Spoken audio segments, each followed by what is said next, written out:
I do in the sense that 2025 is going to be a big tax reform year, and the economy, i.e., business owners, Yep. react to that tax environment and that tax issue. So if President Trump is the next president, then businesses are going to feel more optimistic that they're likely to at least have stasis, if not maybe some sweeteners. If Biden is elected, reelected, then they're going to get concerned. Some of the things that Biden has laid out in his tax reform proposal are quite significant. And if he should have the opportunity with the Democrat Senate and the Democrat House, it would be a game-changing environment for taxes starting in 2026. This is the Business of Advice podcast, where we help good advisors become great business owners. You know, there's a old rule of thumb where you're not supposed to talk about politics or religion, and we're going to break that rule today, and we are going to dive into politics, but maybe not in the way that you think. This is going to be a little less political, and it's going to be a lot more about how the upcoming presidential election could impact the economy, retirement, and really the world of financial planning. I am excited to have someone who has been a good friend and supporter of Advisors Excel, has helped us a lot through the years. Jeff Bush with me today. He's the principal of the Washington Update, which is a nonpartisan expert on all things Washington. But what's also unique about Jeff, has over 30 years of financial industry experience, so very qualified to talk about the financial impact of this upcoming election, what advisors should be thinking about with their clients. So, Jeff, it is good to see you again, friend. Welcome to the Business of Advice podcast. Well, thank you for having me. It's great to have this opportunity to speak directly to your advisors. Well, you guys at the Washington Update have been a group we've used a lot over the years, especially on this topic. You know, anytime an election year rolls around, you guys have helped us put together some white papers, doing some stuff on radio, I know, for our advisors, so appreciate all that. But maybe start off by just what made you jump? I know you were at Merrill Lynch before you came to the Washington Update, and now you're dealing with politics in D.C. every day. This may be one of those time of the years where you wish you were back at Merrill Lynch, I guess. But what made you make that jump? And maybe just give a little bit of your background to start. Sure, absolutely. So I started in the financial business, interestingly, as an underwriter years and Hmm. years ago. It was a great experience, but a horrible job fit. I realized right away this was not going to work for me. So I ended up in sales management, ended up buying an OSJ, sold that OSJ in 2001 and went to work for Merrill and ended up managing the western two-thirds of the country for Merrill Lynch. And as to why I transferred, later at my time at Merrill, I kept realizing that Washington was having a much more Hmm. tactical impact into the financial industry. And I didn't think that was being explored well, and certainly not understood well from a truly nonpartisan perspective. And that's when I decided to make that transition from Merrill. And at that point, I joined Andy Friedman at the Washington Update. Now Andy's retired, but it's just been a great marriage. It's allowed me to use my accounting background. It lets me use my sales background, all of which to help advisors understand and then put into place what's happening in Washington, D.C. into their financial plans with their clients. And I think that's just been a great addition to my life. It's going to be, and that's why I'm excited to have you on. I know we were talking about doing it even earlier in the year, and we said, let's wait till we get a little closer, to halfway point, so we'll have a little better Right. perspective. I think a few things I'll just preface, the whole conversation we have today.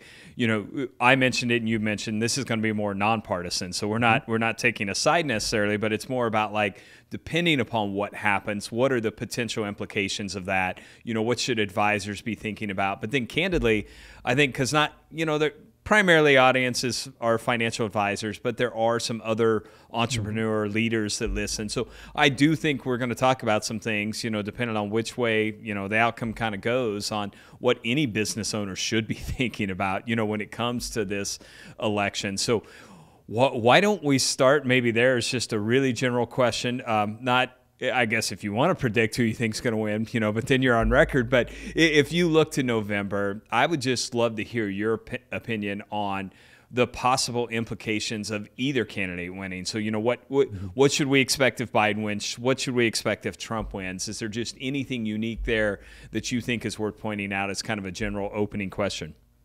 Well, I think it is unique in 2024 because, in essence, you have two incumbents. And so we have a track record from both of them. 9 times out of 10, we're voting for someone's promises and no real track record. But uniquely here in 2024, we have a track record for both primary candidates, the Democrats and the Republicans. And we can then project forward based on whatever happens in the congressional elections, what we think actually can get done. So you said, you don't want me to predict, but I'll tell you if the election was today, Trump would win. Yeah. But it's still quite a ways until the election. There are a lot of factors unique to 2024 with both candidates that could impact that, not to mention the third party scenario. So if Biden wins, we would expect an enhancement on his first term agenda, doubling down on paid family medical leave, lowering healthcare costs, pharmaceutical costs, very much of a paternalistic type of approach to any type of legislative efforts he makes. So that would be what I would expect from a Biden agenda. But then the other question is, how's he going to pay for it? And the way he wants to pay for it is by increasing the progressivity of the US tax code. And we're just now starting to get some of the more granular details of what direction Biden would like to take the tax policy. Because remember, next year will be a tax reform year. And it certainly is a significant tax increase, certainly for any clients earning over $400,000 a year, and especially clients earning over $1 million a year.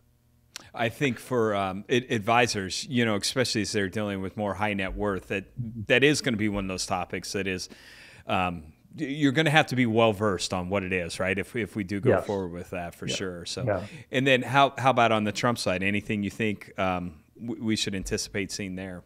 Yeah, we haven't got a lot of granularity from Donald Trump's platform yet, but he has been extremely consistent in this area that it will be a MAGA 2.0 agenda. So if you like MAGA 1.0 during his first term, he's promising more of the same. So increased tariffs. He's suggested he wants to put 10% tariffs on all imports into the U.S. economy, which obviously would be inflationary at a unique time in the economy right now. He's threatened 60% tariffs on Chinese goods, even 100% tariffs on some Chinese goods, specifically electric vehicles.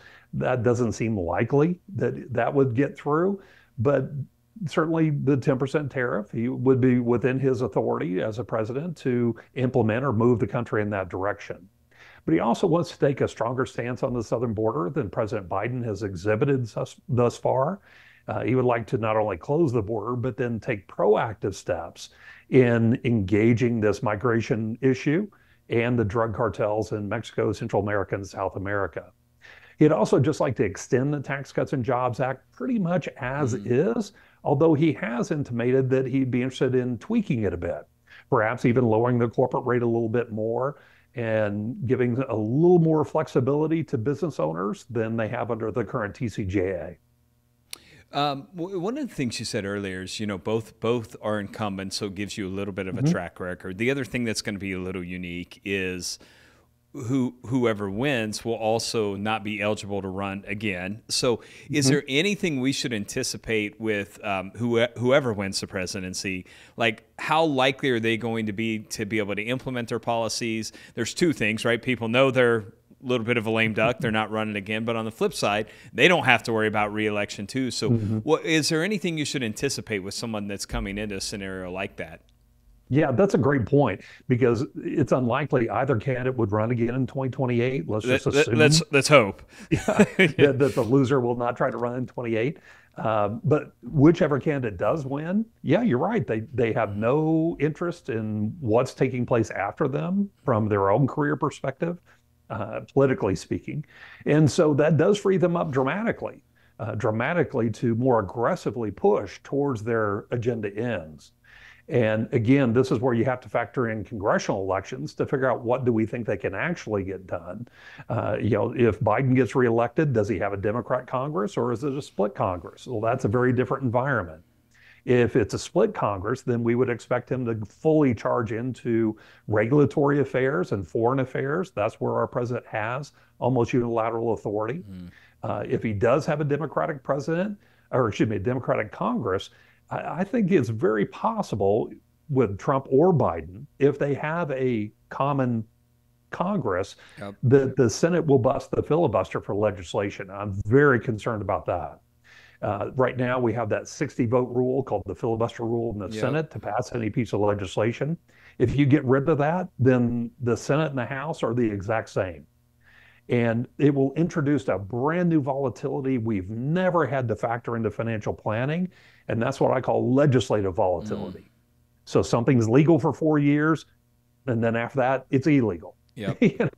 And that would not be a great scenario for our country. I am not for busting the Yeah, it filibuster. takes some stability out for sure of being Yeah. able to plan. The other interesting thing that will enter into that president's mind will be their legacy, right? Every president worries about their legacy. Trump, not so much. Trump's a little more inwardly focused, to put it that way. Biden, on the other hand, he feels very disrespected by the way he was treated post the Obama administration. So he'll be looking to set up his vice president in a succession role. So that may temper some of his more naturally assertive movements that he would make as a second term president. I wasn't going to ask this question, and Mhm. if you don't want to answer that, what do you think they'll do? Obviously, as we're doing this interview, Trump has not picked a VP candidate yet. Mhm. I assume Biden may run back with the same one, but just any thoughts on what may happen there and anything that could impact the election in a positive or negative way based on that? Yeah, generally VPs don't matter that much. I Yeah. think uniquely in 2024, because of the age of the two Hmm. candidates, I think it will have a heightened importance. And I think that's why you're seeing Kamala Harris being pushed out of on the front lines of a lot of the more controversial issues that the Biden administration is facing, things like abortion, Israel and Palestinian relations, and so forth. And I fully anticipate you'll continue to see her in that role, with the idea of getting the American population more comfortable with her being seen as that representative of the Yep. United States. That's good. Any thoughts on Trump's side? You know, boy, Katie Britt was my dark horse until she did the GOP response to the State of the Union address. And I don't know who coached her for that address, but I'm sure they're fired by then. Yeah. So, Yeah. let's talk a little more tactical things that I think apply to advisors and planning. One of the things that we know, some of this is because you all have helped us, and our team has built some great research around what happens to the markets during presidential election years. And generally speaking, an election year tends to be a pretty positive thing for the markets. Maybe does a little bit better for Republican wins, but it's not substantial there. Do you think that's going to hold true this year? Because I think everyone feels like this may be a little different election, right? Maybe a little more volatile, a little more vitriol, there. Yeah. So do you think that's going to impact things in a different way this year versus kind of historically what we've seen of the markets performing relatively well? Yeah, I actually do think 2024 is a little bit different in the sense that the Fed obviously is going to have a big say in how the market does this year. We've already seen that this year with just telegraphing that they still anticipate decreases later this year, Yep. and the market's positive reaction to that. That will kind of be a counter trend in the sense that I think the American population isn't overly thrilled with either of their choices at the presidential level right now, at least Biden and Trump. Yep. And so that I think would be a normal tempering to the market's enthusiasm, but then it's buoyed by the Fed action. So if we see the Fed action take lowering rates in June and August or September, in those timeframes, 2 or 3 decreases during that period, then the market's going to love that. And so I think that will buoy the markets. But next year, interestingly, the markets prefer a split power scenario. Mm-hmm. The markets would prefer stability legislatively than volatility legislatively. And we talked a little bit about that already. Yep. So if we have a split power scenario, which I still think is the most likely result of the 2024 scenario, the markets in 2025 should like that very much. If we do see single party control, I think that's where the markets could get a little more dicey late this year, early next year, only because the markets understand the only thing worse than an underachieving Congress is an overachieving Congress, right? And an overachieving Congress is when you have single party control. Yeah, that makes sense. You mentioned the Federal Reserve. Do Mhm. you see a different approach to how they're going to kind of tackle monetary policy depending upon who wins? And then if so, what are the potential implications that would have for, advisors to think about how they're handling their clients or investors? Generally, the Fed is non-political, right? So they're not supposed to be looking through a political lens. You could infer that there are some at least flavors or trends that you see, but generally speaking, no. I think the Fed is most focused on truly looking at the data at this point. I predicted all along it would be June or July before the first rate decrease because I didn't see inflation going down the way they anticipated. And what's interesting about this inflationary cycle is we're down really to two things, or well, three things. We're down to food, service, and housing. And if we can get some, relief from those things, you're going to see those year-over-year inflation numbers drop pretty quickly. And we could see consumer sentiment, which has been negative for Joe Biden regarding the economy, that could turn fairly quickly. And that really will be driven, I think, by that interest rate decision. Makes sense. You mentioned the idea that generally speaking, market's probably going to do a little bit better if we have, a split there because, not too many, there's not going to be a lot of volatility one way or the other. But kind of looking at just where state of the economy today, and depending upon which presidential candidate were to win, do you see that impacting, like, maybe not even the markets, but just investor mood, stability of that at all one way or the other? I do, in the sense that 2025 is going to be a big tax reform year, and the economy, i.e. business owners, react to that tax environment and that tax issue. So if President Trump is the next president, then businesses are going to feel more optimistic that they're likely to at least have stasis, if not maybe some sweeteners. If Biden is reelected, then they're going to get concerned. Some of the things that Biden has laid out in his tax reform proposal are quite significant. And if he should have the opportunity with the Democrat Senate and the Democrat House, it would be a game-changing environment for taxes starting in 2026. Yeah, and that's the tax cuts, that is done in December of 2025, correct? The Tax Cuts and Jobs Act sunsets at the end of 2025. Yeah, and I think obviously I was going to ask, but we've kind of hit on like what's going to happen with taxes based on who kind of gets control there. So, that's the tactical answer, right? What's happening now. But if you look more strategically, you look at the fact that lower workforce participation, aging of the population. You look at all these different factors, Social Security, trust fund where it is, Medicare. The strategic trend on taxation is it needs to go up as a percentage of GDP. We're holding steady around 18% revenue to GDP, but our expenses are climbing. And they're climbing into the low 20%. And you can have a disparity between the two. We can manage it as long as it's closely tied to overall GDP growth. But the problem is our expenses are outpacing GDP growth. And that is inevitable at this point, unless you think we're going to get Social Security reform next year, which I don't. Yep. The only caveat, so therefore strategically, revenues will be going up over the midterm, long term. I did say that Social Security reform is not going to happen next year. I know you didn't ask about this. Yeah. But I always put one caveat in that. If either party ends up with single party control, I won't be surprised if they don't go after Social Security reform married to tax reform next year.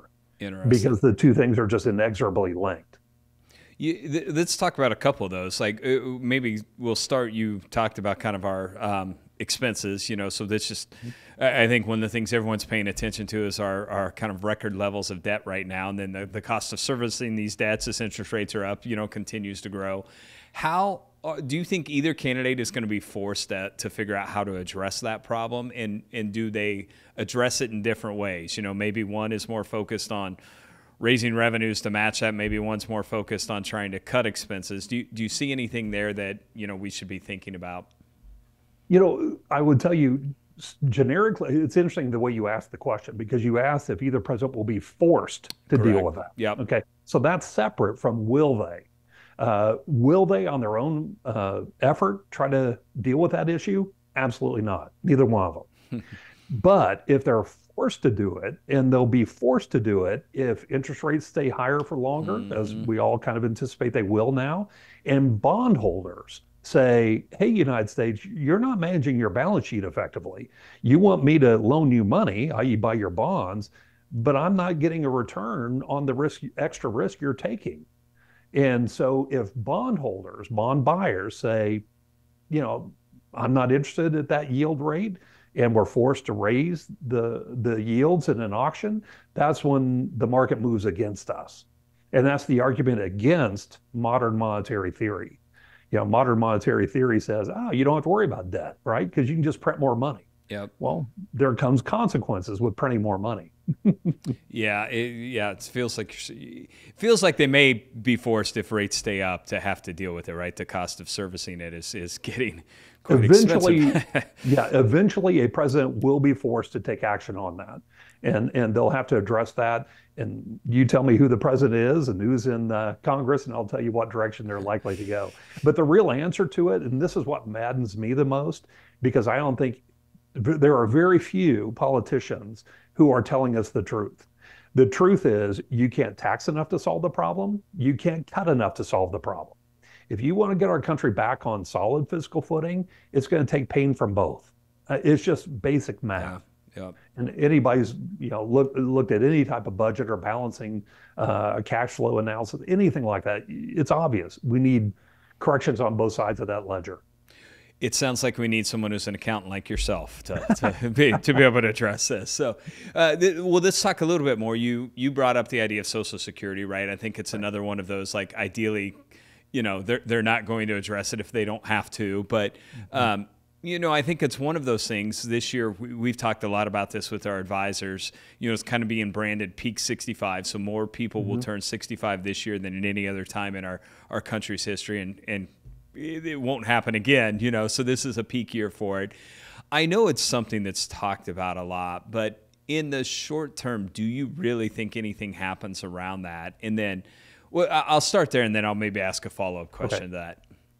Again, with the caveat that if either president, whoever's elected in November, if they have single party control, then I won't be surprised if they don't go after Social Security next year. Because again, tax reform and Social Security reform, they're just hand in glove, right?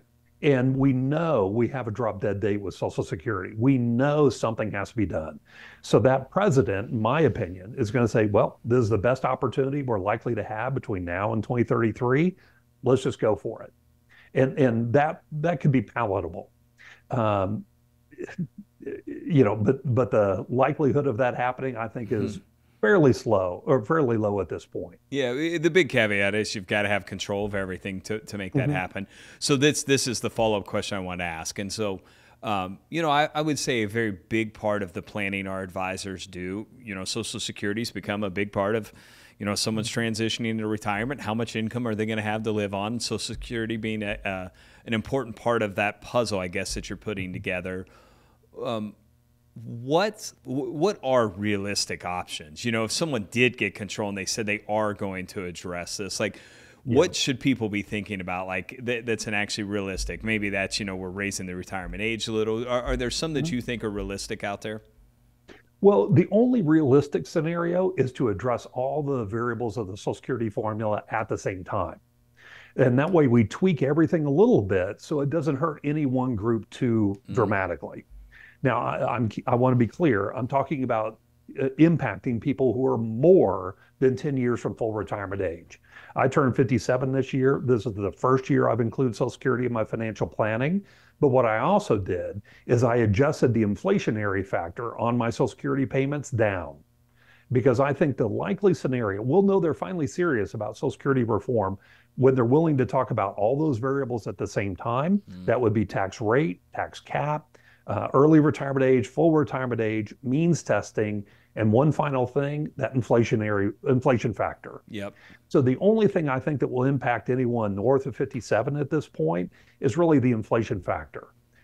Under 57, that's when they're going to start staging in some of these more significant changes to the program in order to make it work. And all of that's very doable, again, without hurting any one constituency in any great amount. So I'm hopeful, and I do think once we see them willing to attack all of it, That's when they'll be serious about it. But left to their own devices, I agree. I don't think it'll be until late this decade at the earliest. This is a pretty specific question. So if you don't feel Mhm. comfortable, like in kind of an advice question, a lot of times clients will defer, especially if they have other income sources, they'll defer taking their Social Security for as long as they can, to maximize the amount they're going to get on the back end. Would you do that, or would you recommend that, just thinking if changes were coming? Do you think that will have any impact on how you would do planning? Like, would you, hey, grab it as early as you can and get it? Or I know that's a very Yeah. specific question, but just curious if you have any thought on that. Yeah, I don't like the grab it as early as you can Yeah. approach because it may be gone, because I don't think that's realistic. Yep. Certainly for my age and above. Now, if you're talking to a 40-year-old, okay, we're going to have to play this thing out for a while and figure Mm-hmm. out where we land, because they can't elect it anyway for a long time, right? So I really don't think I don't think the future of Social Security reform should impact the decision a 57-year-old or above makes about Social Security. That's good. To me, it's about longevity. It's about that break-even point. It's about what other sources of income. What makes sense in my particular situation is to defer until 70. Yep. Okay, that's great. But other people's situation, and the great thing is we finally, as an industry, we have the calculators necessary or that can help us with a client to figure that out. Yep. I remember the old days where you were just kind of throwing a dart at the board trying to figure out Social Security on your own.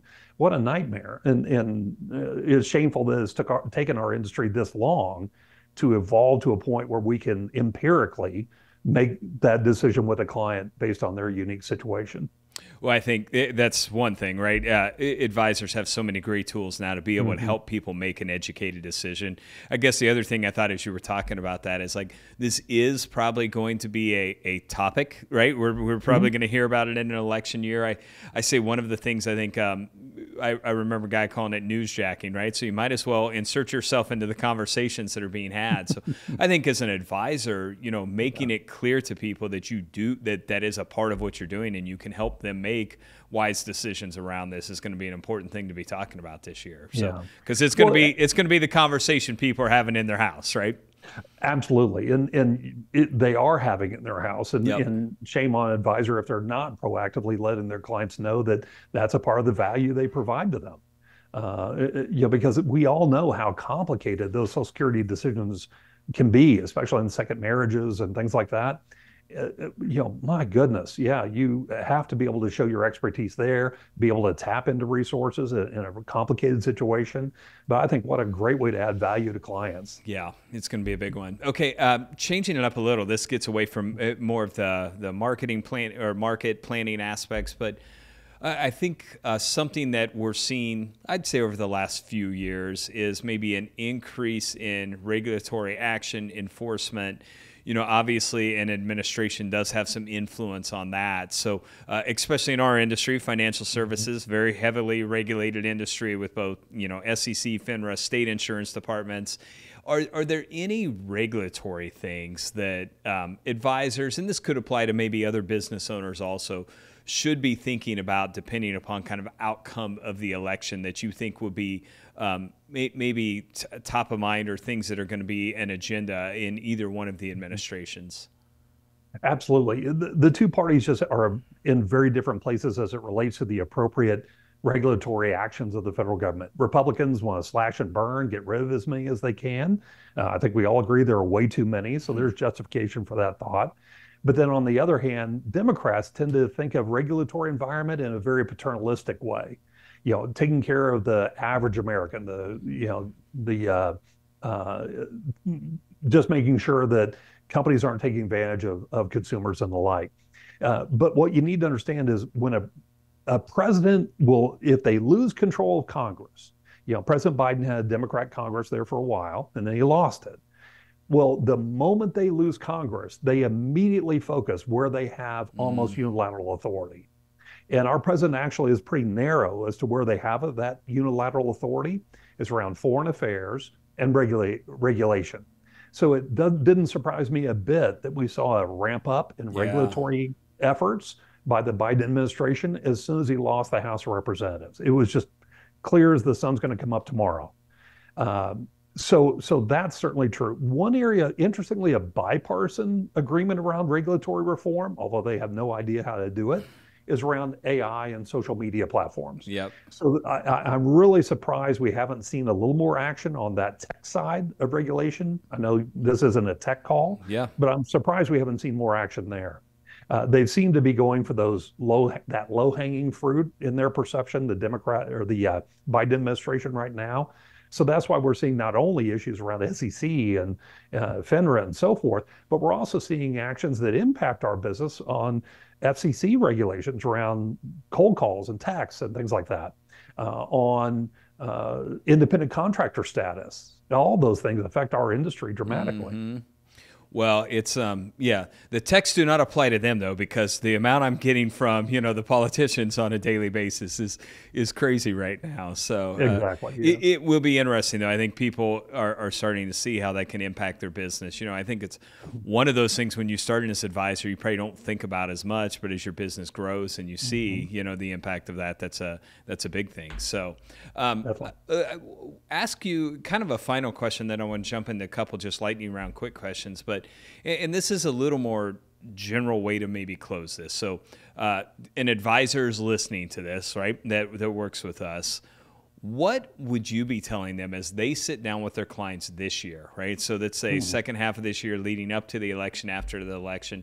What are 2 or 3, I don't know if I would call these planning strategies, Jeff, or maybe it's just opportunities that they should be on the lookout for, so that could be like, hey, here's a tax thing you should be thinking about or something. That just any thoughts on like what's going to be important strategies from now through, the election into the beginning of next year? Yeah, absolutely. I still talk to a lot of advisors, and I'm surprised. I hear a consistent theme that some clients still are hesitating to make those large gifts. We've had that very generous estate exemption level right now, $13+ million a person, and clients still not taking advantage of what is well-founded laws and rules today to shelter that wealth in a wealth transfer situation.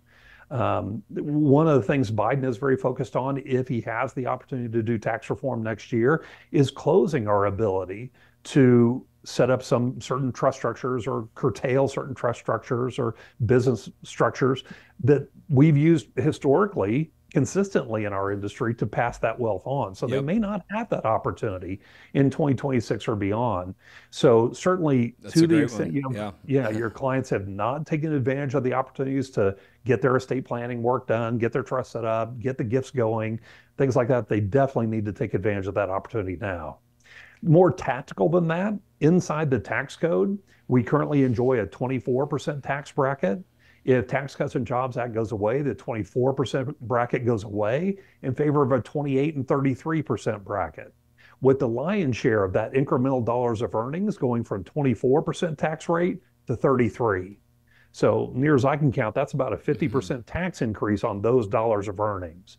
So I'm really talking to advisors about not giving tax advice, but work with a client and their CPA to say, does it make sense for us to maximize this 24% tax bracket while we have it? Yeah. Because it goes totally against what the CPA's job normally is, right? Which is to pay as little as possible.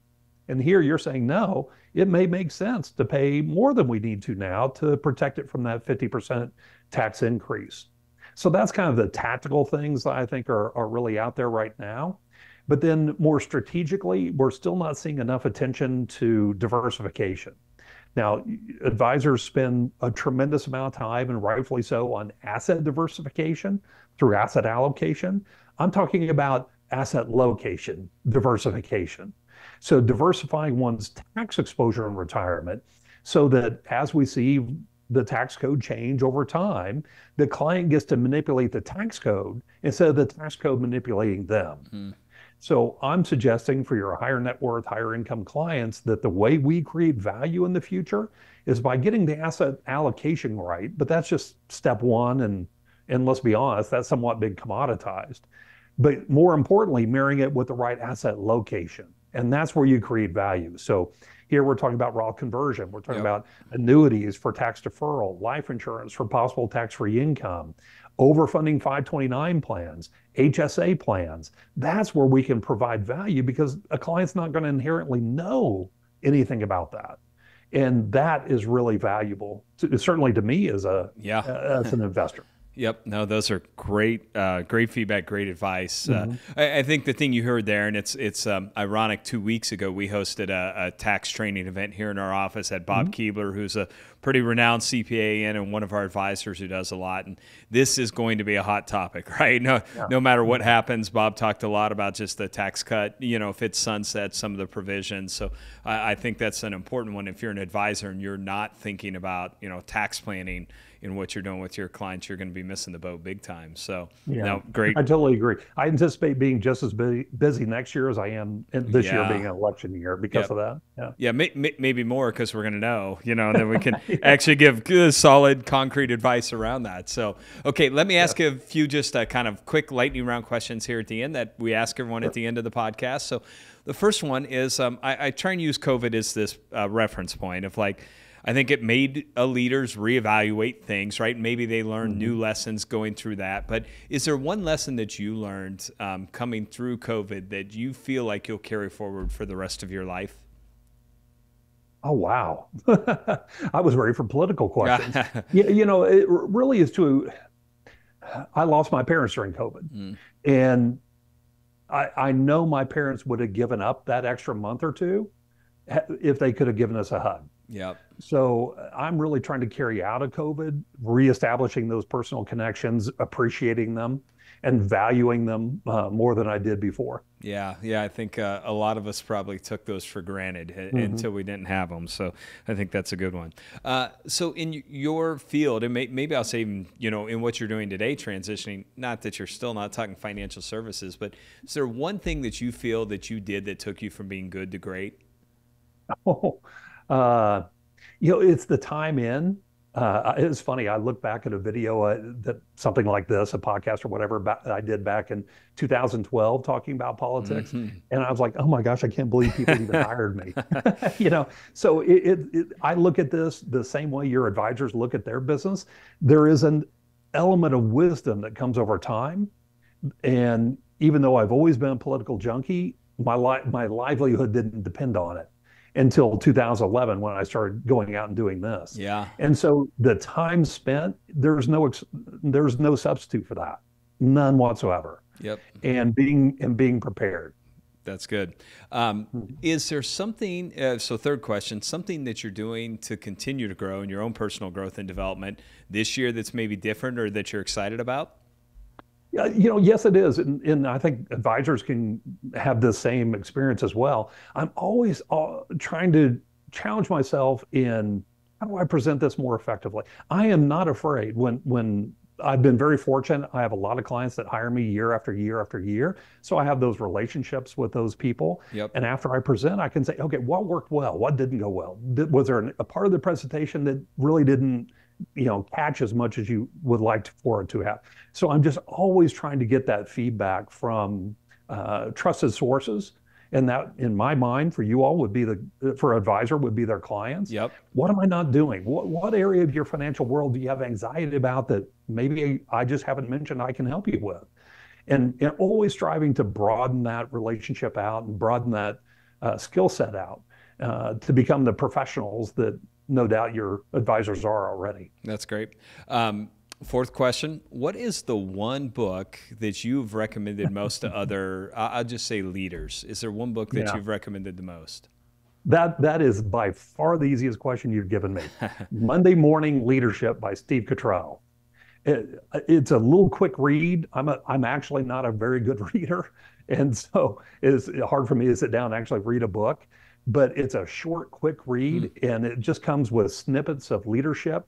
And the single best lesson I learned from that was in my previous job, unfortunately, through 2008 and everything else, I had to let people go, right? We all had to experience that as leaders. And the line I remembered in there, when you're letting someone go, is all you're doing is implementing the decisions the employee made. Hmm. And because I would take things personally, Yep.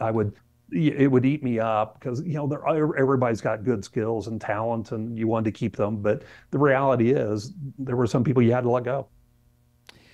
So my final question was going to be the best piece of advice you've ever received. That was a really good one, but anything else that comes to mind that's like just great advice or wisdom you've got through the years? you know, everybody is really hip now to say, follow your passions, do what you love. Well, I hated underwriting. I really hated it. And then when I was a retail advisor, I really was not good at client service. I didn't like hand-holding clients. It just wasn't my personality. And so I just always am looking for that next experience and how I can bring that out. But I came to the place where I am now doing what my passion is. I kind of joke around, I'm the highest paid educator I know, in the sense that I just love going out and helping people understand these issues. And then the advisors translating that uniquely for every client. That to me just brings me so much reward. I can't think of a better way to round out my career as I get closer to retirement. That's great. Well, I appreciate the help you've given us. I know you and I were talking before, and I said it's going to be an interesting ride from here through November. It might be the kindest adjective we can use, but I think one of the things, and just any advisor that's listening to this with us, you guys have helped us put together our 2024 election toolkit. So there's all kinds of material, white papers, seminar presentations that they can go access, because we do think it's really important to educate clients, right? Because people are, regardless of what we want to say, there is an anxiety, I think, around this. And I think as advisors, our role oftentimes is to be that person who can kind of calm those waters and make sure they understand that no matter what happens, there's a plan in place and they're going to be okay. So you guys have put a lot of those tools to help us communicate that. And there's anxiety, but there's also bandwidth issues. Some people will laugh at this. I have the luxury of focusing on politics and taxes and financial planning, all that stuff, 7-8 hours a day. Most people don't, right? Yep. And so if we can partner together, the Washington Update and Advisor Excel, to help bring people's understanding along without them having to dedicate the time to do it, then that's a win-win for everybody. Yep. Well, we've done it pretty well, so I appreciate all your help on that. I know our advisors do too. Jeff, appreciate the time today. How can people follow along with you? What's the best way for them to kind of follow what you're doing and all the great information that you're putting out?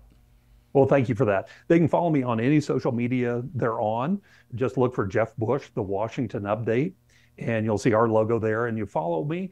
In that 7-8 hours a day I spend reading and researching, I select 3 to 10 articles a day that I think are uniquely valuable for whatever reason. But I go one step further. I give you the topic, but then I find a writer I know leans from the right and a writer I know leans from the left, and I give you both articles, usually 2, 3, 4 articles on that topic. And if you take the time, at least read the first paragraph of each article, you're going to find out they're 90% the same. But more importantly, you'll be able to identify that 5% on each side.